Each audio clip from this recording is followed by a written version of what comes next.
नमस्कार दोस्तों, हमारे अवधि की चैनल में आप सभी का स्वागत है। तो आज मैं लेकर आई हूँ एक प्यारा सा हवन गीत है दोस्तों, आप लोग जरूर सुनना।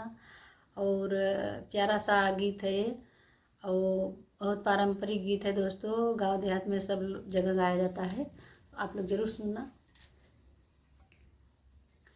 उगतै सूरज के जोर भइले हो, उगतै सूरज के जोर भइले हो, पंडित हवा न करवा बड़ी देर भइल हो, पंडित हवा न करवा बड़ी देर भइल हो।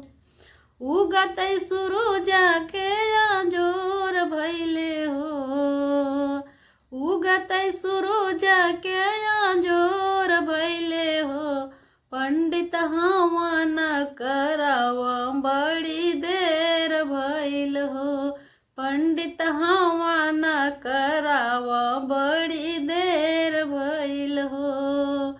वहीं रे हमनिया में राम जी आए, वहीं रे हमनिया में राम जी आए, सीतौ के आए से जोर भइले हो, सीता के आए से जोर भइले हो, पंडित हवा न करवा बड़ी देर भइल हो, पंडित हवा न करवा बड़ी देर भइल हो।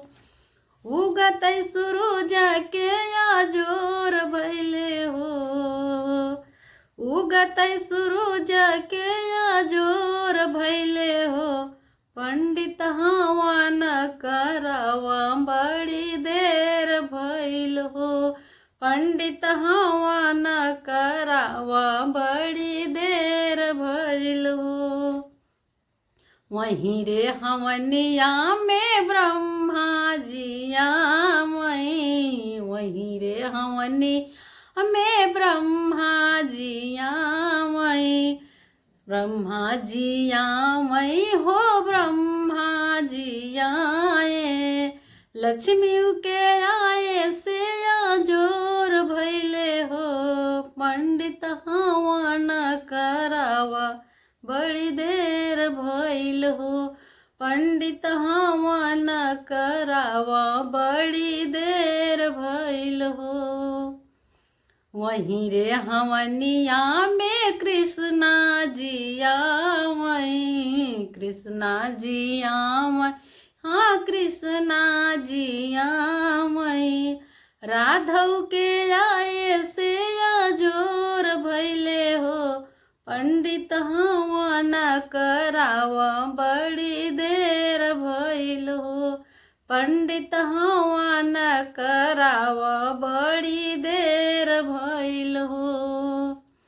उगतै सूरज के जोर भइले हो, उगतै सूरज के जोर भइले हो, पंडित हवा न करवा बड़ी देर भइल हो, पंडित हवा न करवा बड़ी देर भइल हो। वहीं रे हवनिया में शंकर जी आए, वहीं रे हवनी में भोले जी आए, शंकर जी आए हो, शंकर जी आए, पार्वती के आए से जोर भइले हो, पंडित हवा न करवा बड़ी देर भइल हो, पंडित हवा न करवा बड़ी देर भइल हो। उगतै सूरज के जोर भइले हो, पंडित हवा न करवा बड़ी देर भइल हो, पंडित हवा न करवा बड़ी देर भइल हो।